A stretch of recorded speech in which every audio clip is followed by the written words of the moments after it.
But now let's talk about a new biography of the Queen that's causing a bit of a stir at the moment. Clue as to why is in the title. It's called The Last Queen, How Queen Elizabeth II Saved the Monarchy. The author thinks the monarchy is heading for something of a cliff edge. Let's see what he has to say.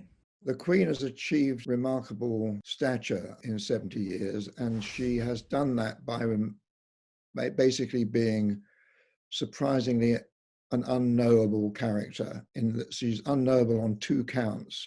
First count is not to know any of her opinions, particularly on politics or about people. And secondly, really not to know any of her feelings either. So the two basic things you need to know to understand a person are missing, and that's quite deliberate. It's part of how she feels the monarch should seem. This is the great trick that the Queen has achieved, that she's achieved authority without power.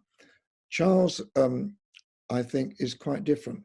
He fancies power, and if he lusts after power in the way that he indicates he does, he will have no authority.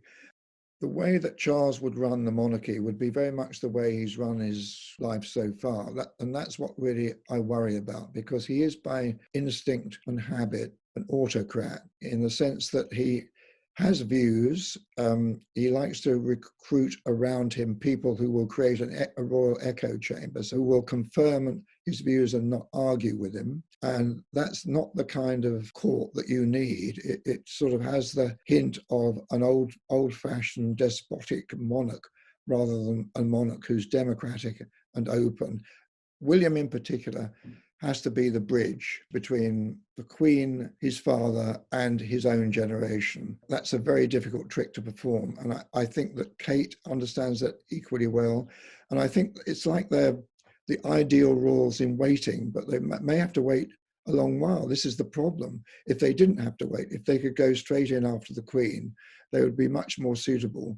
William understands this trick that his grandmother has exercised so well, and that he has no hunger for power at all, I'm sure. But he does understand how you acquire. It's a cumulative thing that you set by example over the years. And he's doing that already. I think you can see that he has a quiet authority about him. I thought the way he went with the Queen to Porton Down as a companion, their first outing after the lockdown, and we didn't know at the time that he had had the virus and had recovered from it. So you could see that he had a quiet authority of his own, and he was reassuring to the Queen, and the Queen liked to have him there. I think that was a very encouraging sign to see. Clive Irving there, whose book is out now. Richard, going to come to you first. There's not a lot of love for Prince Charles there, calling him an autocrat. What do you make of this?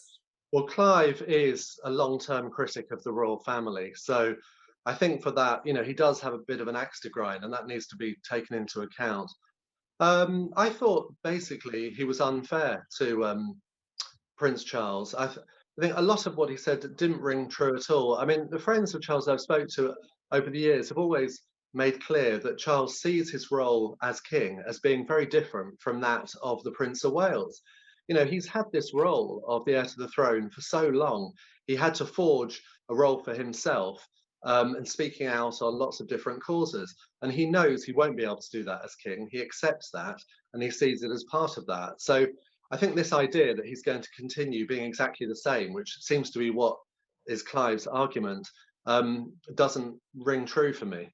Victoria, there's been speculation for years and years and years and years now about what a King Charles monarchy would look like. But that's kind of, coming into view now. What do you think the reality will be? I think it will feel like a seismic moment for the nation and indeed for the world in terms of perception and in terms of symbolism, because obviously the Queen's reign has been so long, and she came to the throne when Britain and the world were very different places, and she has built up that relationship with the public over so many years, and Charles, of course, does not have that and will not have that as sovereign.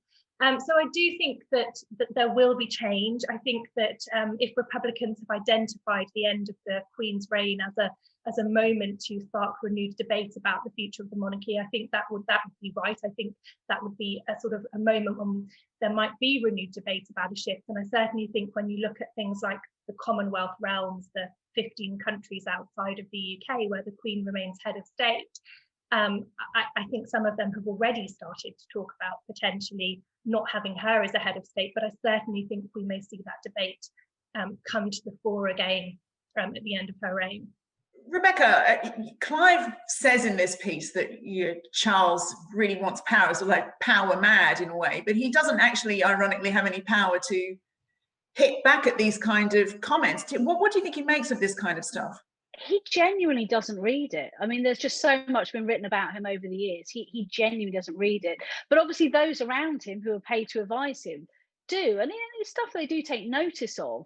But I think as others have touched upon, this is fairly well trodden ground. I don't think there is anything massively new in here. And I think what the advisors around the Prince of Wales have come to realise is, and I want people to realise, is that he is a very complex man, but he's a very good man, you know, and he is driven and always has been to do the best that he can for this country, whether it's through setting up the Prince's Trust or campaigning on issues such as the environment. And I think they hope that people will come to appreciate him for that. You know, he won't be, you know, the Cambridges have the glamour, the Queen has the, you know, the residual respect and affection. But he has been, you know, quietly doing good work for this country for many, many decades in the background. And I think that's just what they want to hope. They hope that people will appreciate. Do you think Queen Elizabeth is probably the last monarch we're going to see who has quite the same power and authority that she enjoys? Do you think that's fair? Do you think that we're likely to see that in a Charles monarchy? Well, you say the word power and authority, but as Victoria really astutely pointed out, she doesn't actually have either of those because she is a constitutional monarch. But what she does have is huge residual respect and affection, which has been borne about through many, many decades on the throne. And that's where I actually feel quite sorry for the Prince of Wales, because he's had such a different role. He won't have had a lifetime to accumulate that as a monarch. He's probably going to become king in his kind of mid to late 70s. I think he'll be a very, very different king. And I think that's one that we're just going to have to see how that pans out. And as Victoria rightly said, he says that he will pull back on his campaigning. He will very much focus on affairs of state and leave anything like that to obviously his heir, Prince William. So I don't know. I think it's a very, very difficult situation for him, given the fact that he will only become king in his late 70s.